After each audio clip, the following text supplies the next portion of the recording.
সাইমা ওয়াজেদ পুতুলকে বিশ্ব স্বাস্থ্য সংস্থা WHO-তে পুনঃনিয়োগ দেওয়ার চেষ্টা এখন বিতর্কের কেন্দ্রবিন্দুতে। খবর অনুযায়ী ক্ষমতাসীন আওয়ামী লীগ এই লবিং কার্যক্রম চালাচ্ছে, কিন্তু পুতুলের বিরুদ্ধে দুর্নীতি ও অনিয়মের অভিযোগ রয়েছে, যা কার্যক্রমকে আন্তর্জাতিক স্তরে প্রশ্নবিদ্ধ করছে।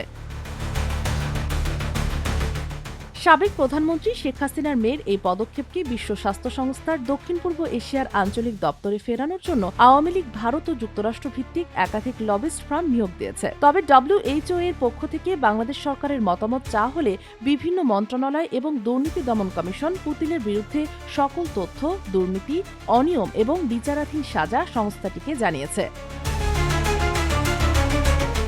পুতুলের নিয়োগই শুরু থেকেই বিতর্কিত।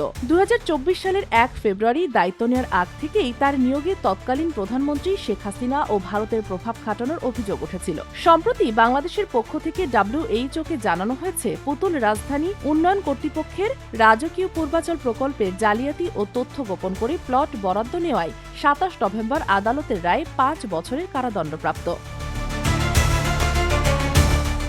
আইন উপদেষ্টা ডক্টর আসিফ নজরুলের মতে, প্রমাণিত অপরাধীকে বিশ্ব স্বাস্থ্য সংস্থার মতো মর্যাদাপূর্ণ প্রতিষ্ঠানে বহাল রাখা সংস্থার ভাবমূর্তির জন্য অবমাননাকর হবে। এছাড়া দুদকের অনুসন্ধানে বেরিয়েছে যে পুতুল আবেদনকালে BSMMU-তে শিক্ষকের মিথ্যা তথ্য দিচ্ছিলেন, কানাডার নাগরিকত্ব লুকিয়েছিলেন এবং সূচনা ফাউন্ডেশন ব্যবহার করে ব্যাংকের CSR ফান্ড থেকে 33 কোটি টাকা হাতিয়ে নিয়েছেন। এছাড়া পুতুলকে বিভিন্ন রাষ্ট্রীয় সফরে সঙ্গে নেওয়া 2023 সালের দিল্লি G20 সম্মেলনে জো বাইডেনের সঙ্গে ছবি তোলা ও তার নির্বাচনী প্রচারণায় ব্যবহার করার অভিযোগও চিঠিতে উল্লেখ রয়েছে। 2024 সালের নির্বাচনের যোগ্য ও অভিজ্ঞ প্রার্থী ডক্টর শম্ভু আচার্যকে হারানো আন্তর্জাতিক গণমাধ্যমের স্বচ্ছতাহীন এবং পারিবারিক প্রভাবের ফল হিসাবে আখ্যায়িত হয়েছে। জুলাই গণঅভ্যুত্থানের পর অন্তর্গত সরকারের আপত্তিতে WHO তাকে অনির্দিষ্টকালের ছুটিতে পাঠায়। বর্তমান সরকার পুনরায় WHO-কে পুতুলের জালিয়াতি ও দণ্ডের প্রমাণ দিয়ে তাকে চূড়ান্তভাবে অব্যাহতি দেওয়ার আহ্বান জানিয়েছে।